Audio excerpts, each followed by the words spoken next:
Hi friends, in Planet Earth Dating, it's Saturday, August 14th, 2021. In both the Lynn Life and the Jamie Body Mind, the authorized souls remain only child souls from the deeper, denser dimensions, and all other souls from all other dimensions, as long as we're already living by the many Search for Truth rules, already given to the Search for Truth community by wiser minds above all of us. And by we assume that the speaker means we who are participatory in this filming event, at least. So there's some speaker already speaking. And I feel that feeling. And we are grateful for that presence. Part of the assignment of the filming assignment is to attempt to discern what it is that wiser minds above want us to be speaking with and on. What is the inquiry du jour? And we believe that the clues of this week would support the inquiry du jour, having to do with the IPCC's 6th report that was just issued this week. That's and right. Coincidentally, it was issued the day that the infrastructure bill passed the Congress and Senate in the U.S., and the infrastructure bill included $25 billion of subsidies for fossil fuel industries. That's right. Showing that there's no intent even to stop subsidizing fossil fuels, which are destroying life on Earth. And the IPCC report, which is the 6th time it's been issued, has been issued in time for the 26th something like Council of the Parties on Climate Change, the IPCC, and that's 26 times this body has met without even doing enough to allow us to stop subsidizing fossil fuels. That's right. So we think that Guy McPherson's points are something that we should probably pay attention to. Guy McPherson, a climatologist, well-credentialed, who has been publicly speaking on the climate change situation for a long time. And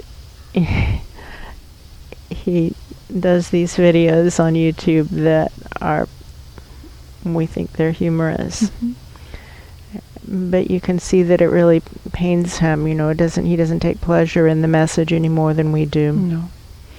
And so he's saying, he was talking about the 6th IPCC report, and like IPCC reports for dummies. Yeah, that's right. And here's some points that he made. First, climate change is irreversible, and that's the conclusion of the IPCC report, and he's just kind of like highlighting that. And that he himself, Guy McPherson, had already noted, by 5 years ago, had noted 65 self-reinforcing feedback loops already in play, meaning we're past the point of no return. That's right. And the many tipping points have already been passed, many dozens of tipping points, is what he had said in another report. That's right. Tipping points have already been passed, meaning it's irreversible. And then his points, all the lies in the world are unable to overcome the reality of the situation. And it's his strong assessment that human society will have fallen apart by 2030. That's right. And that there will no longer be emissions by 2030 because there will be no human society to emit those emissions. That's right. And then he makes some other points that we're not sure we agree with, because he's saying that the IPCC report is basically ignoring industrial emissions and saying to the readers, personally, you should personally cut your emissions. And Guy is scoffing at that, but we think he's missing the karmic implications. Yes, that's true. And that when we personally cut our emissions, when we personally attempt to live at net zero or below net zero, being carbon sequesters rather than carbon emitters, personally in our personal lifestyles. That when we die, as is inevitable and possibly imminent, right? Yeah, That at least we won't be hypocrites. that's right. At least we will have lived coherently with our stated values. And so if you consider yourself an environmentalist, then really just for peace in your heart and a clear conscience, you should attempt to be net zero and hopefully a carbon sequester.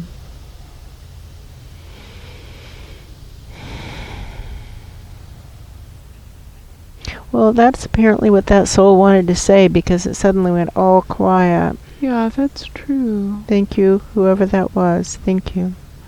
And a person who's speaking up for personal integrity. Yeah, right. Which we think counts a lot.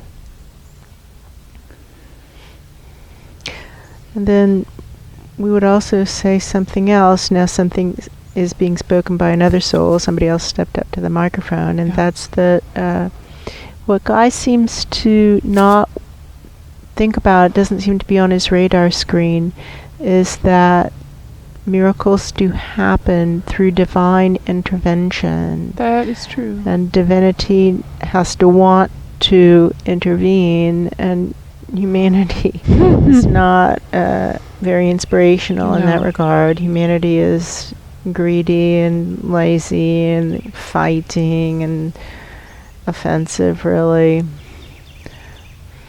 So we're not inspirational, but maybe nature is. Maybe there's something that can inspire divinity.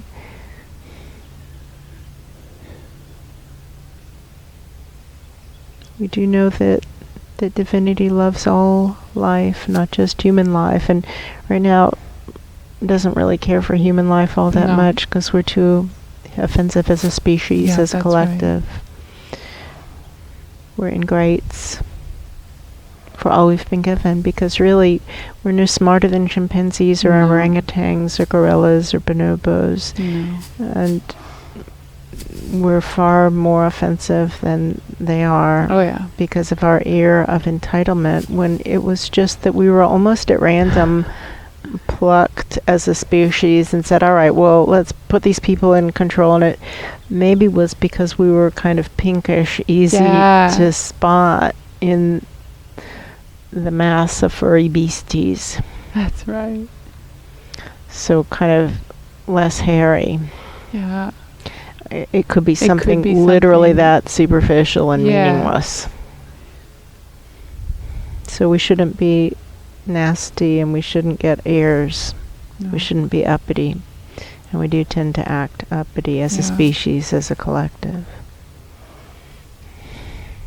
So now what? What now to inspire a divine miracle to stop this destruction of life on earth at humanity's hands, using tools sent in by the spirit world? How do we inspire a divine miracle to stop that destruction in a fair and just way?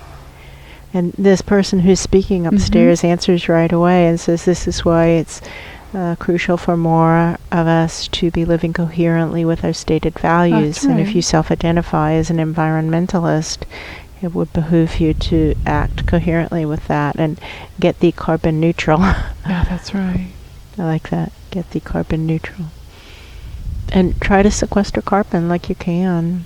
What you have to do is you have to double power your house with solar panels. You have to put on twice the panels, and we've put on 3/5 the solar panels, not intentionally, but because we put on solar panels and then moved, leaving brand new solar panels behind us, and then put on solar panels again on a smaller house. So lower electrical usage, and therefore we have powered by 5 halves what we need. Yeah, that's right. Maybe powered twice over what we need. That's right. So we're carbon sequesters, not just by planting trees, which we do, but also by overpowering our house. For him is the message. Why do you ask? How would you inspire a divine miracle? It's a good question.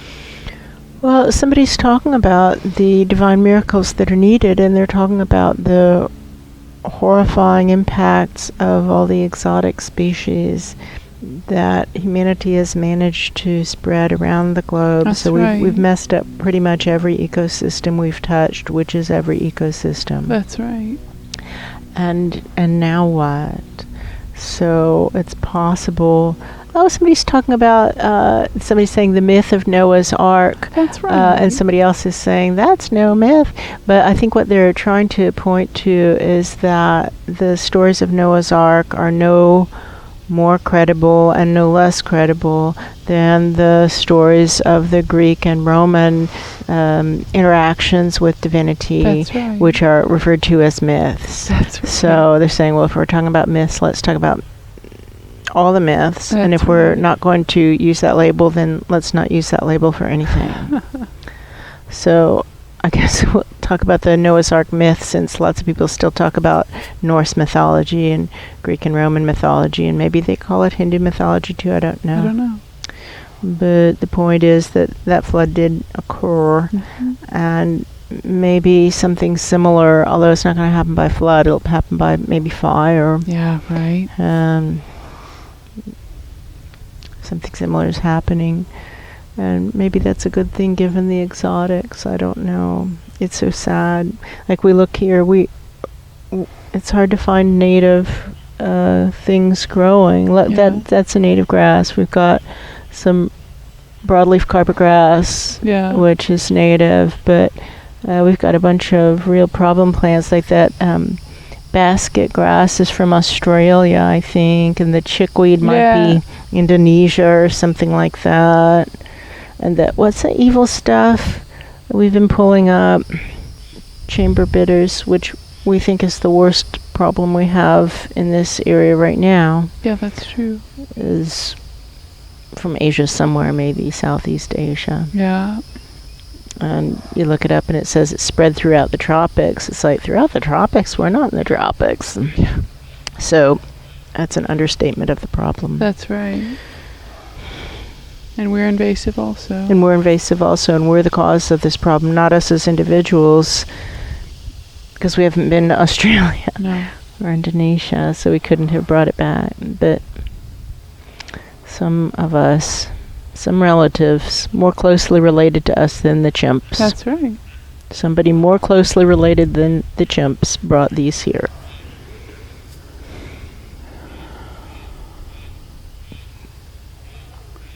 I guess the point is, so it's so messed up right now already that maybe a massive wipeout is a kindness.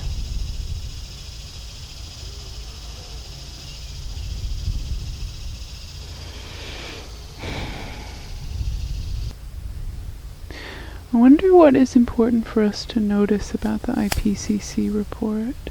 Well, somebody's talking about that. They're saying the Yeah. cowardice of the scientists is really important to notice. That's huge. And how the scientists, as individuals who are producing the accumulated report on all the other reports, seem to be concerned about where their funding is coming from. That's And so they don't super want to true. upset their funding sources, so they're soft-pedaling everything.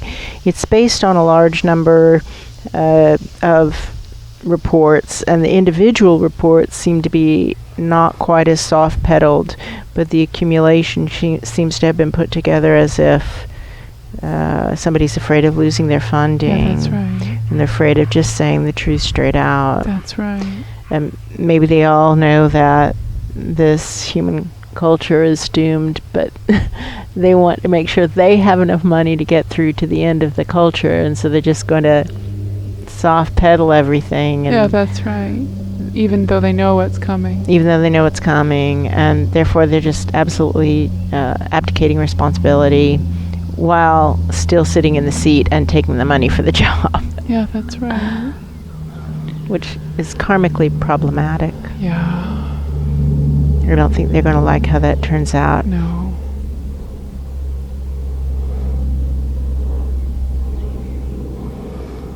For him is the message. Why do you ask?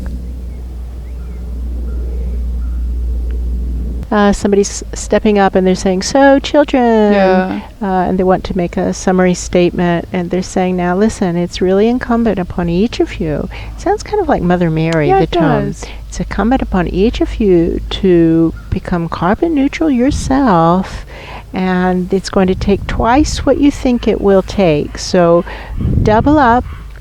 And that way you'll become carbon neutral, and you don't have much time left to do it because we're hurtling over the cliff's edge as a culture, as a species too, possibly, but Yeah. definitely as a culture. And so get cracking. And this is about your karmic record. And actions speak louder than words, and talk is cheap. And calling oneself an environmentalist while doing nothing renders oneself a hypocrite, and hypocrisy is on the list of no-nos.